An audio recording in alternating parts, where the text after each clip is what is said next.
Hi, in this video we're going to talk about the design guide, and that can be found on Zookbinder's website.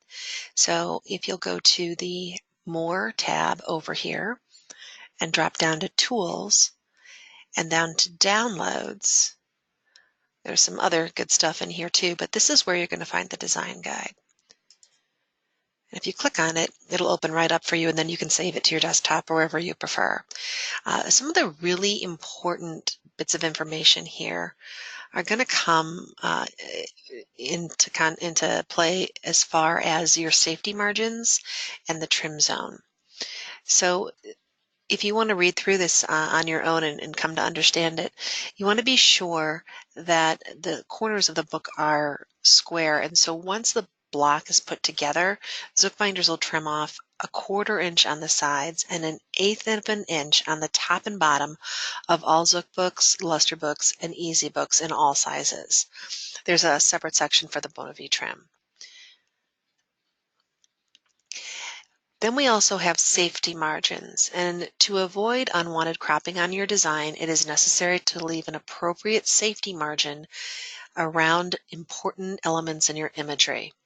So, parts of the picture that you definitely don't want to sit on the edge or be cropped out need to be within the safety margin. I'm going to scroll down just a little bit here and show you there is on page 9 here, there is a chart to tell you what the safety margin is for each different size album. It's not the same for all albums. As things scale, that safety margin needs to be a little bit larger. So the safety margin is larger than the trim zone. But again, you do not want anything that's important to lie past that safety margin. So if you're doing a 10 by 10 luster book, you don't want anything important that you don't want to lose because the trim can vary by little bits of an inch here and there. And we want to be sure that the design and the way you created your album is going to be received as you expect it. So here is a spread that's going to show an example of a poor design with insufficient safety margins. So the idea here is if this is let's say a 10 by 10 book, this is too close to the edge. This is not within the safety margin.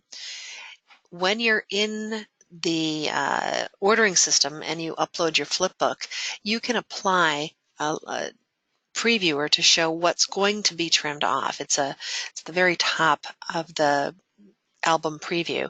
And if you turn that on, a purple line will outline what will be trimmed off. And you'll see how very close the edges of these images are to what will be trimmed. And margins of error that are acceptable, you might have one side a little tighter, one side a little looser, and that's just not visually appealing. That is why when you have significant information, whether it be part of an image or a border, you want to keep that inside the safety margin. So technically this area here should be in a little bit more. Now over here, you'll notice you're going to lose a little bit of that guy's shoulder. If that doesn't matter to you, that's fine. But you may have wanted to keep him inside that 3/4 inch, and then you wouldn't have to worry about losing part of his arm. As the books scale down, if you're doing parent albums or replicas, the trim becomes tighter. The distance visually is going to get smaller and smaller. So this is an example of that same design in a 6 by 6 duplicate, and then you can see it's more severely trimmed in. Again, that is why that safety margin is important. And again, back on page 9, we're going to show you those safety margins for each different album size. So take a look through. There's also information about our color correction, page naming, but this particular video was really most focused on being able to take a look at the safety margins and the trim.